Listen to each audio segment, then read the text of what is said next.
White woman demands black girl leave store, speechless when her dad, the CEO, arrives.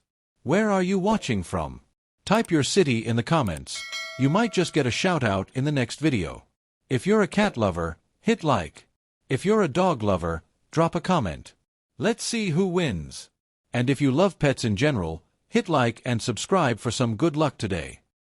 The girl stood still in front of the glass display, her eyes locked on a delicate silver necklace.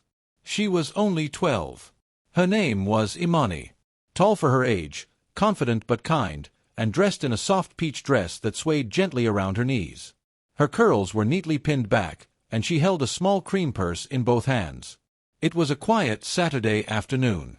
Sunlight poured through the tall windows of Veronique and Company, one of the city's most upscale fashion boutiques. But inside that air-conditioned luxury, an uncomfortable tension was about to unfold. From across the store, a woman had been watching Imani for several minutes. White. Mid-50s. Designer handbag. Cold eyes. The kind of person who walked into a place like this expecting the room to part for her. She slowly strutted toward Imani, her heels clicking like accusations. "Excuse me," she said, voice sharp. Imani turned. "Yes, ma'am." "I don't think this store is for browsing," the woman said, her tone syrupy but poisonous. "Especially for people who obviously aren't customers." Imani blinked, confused. "I'm just waiting for my dad. He's meeting me here." The woman raised a perfectly plucked brow and scoffed. "Oh, of course. Daddy's going to come buy you a diamond necklace." She folded her arms, glancing around dramatically.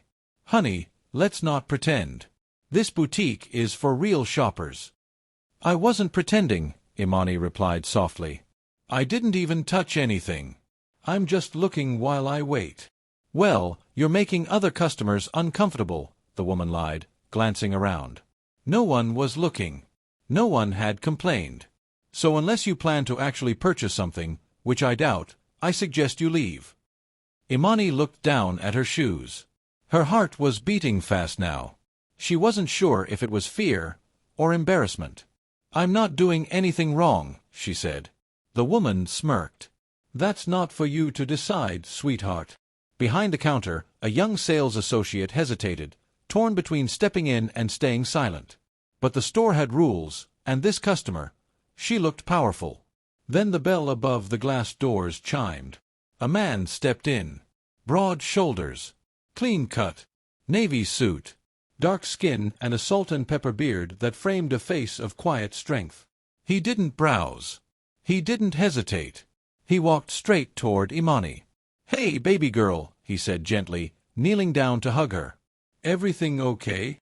Imani nodded, trying to stay strong, but her eyes welled up. "Sir," the white woman interrupted, her arms crossed. "You need to know, your daughter was wandering around, making a scene.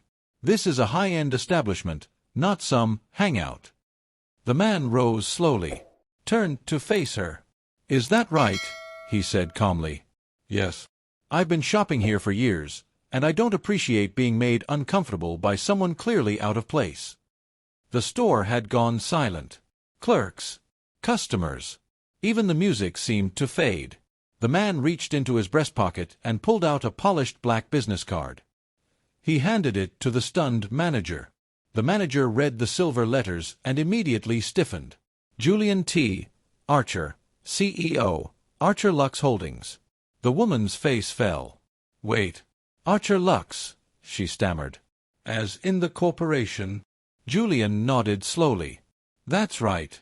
This store, and several others like it, fall under my portfolio." He took Imani's hand. "And this beautiful, intelligent young girl you just tried to humiliate in front of strangers? That's my daughter." The woman's mouth opened, then closed. She stumbled back a step. I didn't know. She didn't look like..." Julian's eyes narrowed. "She didn't look like what?" he asked, voice still calm but cutting. The woman flushed red. "I just thought..." "No," he cut in. "You assumed. Based on her skin, her dress, her age. You decided who she was before you ever spoke to her. And you decided she didn't belong here." The woman was shrinking now, flustered and exposed.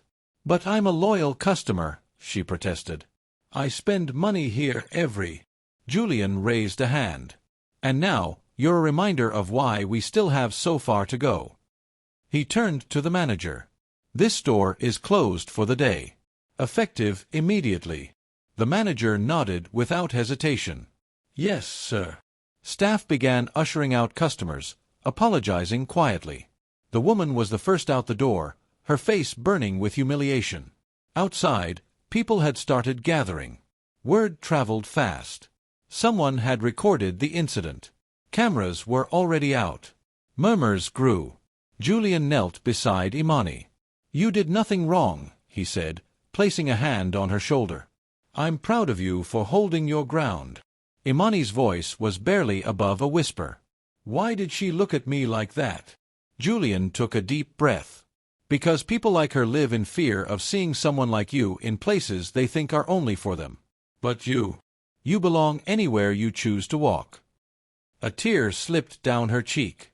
Julian smiled and wiped it away. "You're not invisible.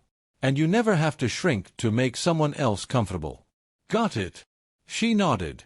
They walked out together, hand in hand, past the gathering crowd, past the whispers, the clicks of cameras, the ripple of realization.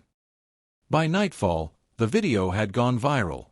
CEO defends daughter against racist customer, shut store down instantly, became the top trending headline. People around the world shared their support. Others shared their own stories, of being watched, followed, doubted, silenced. Imani's strength spoke to thousands. Julian's restraint and authority inspired millions. The woman who had started it all?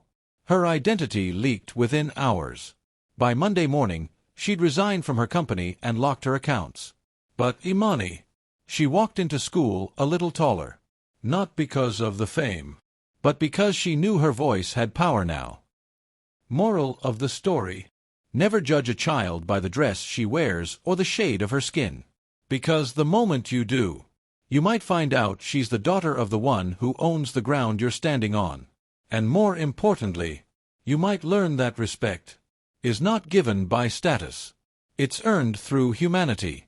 So treat every person, young or old, rich or poor, black or white, as if they belong, because they do. And if you can't see that, you don't belong in the room.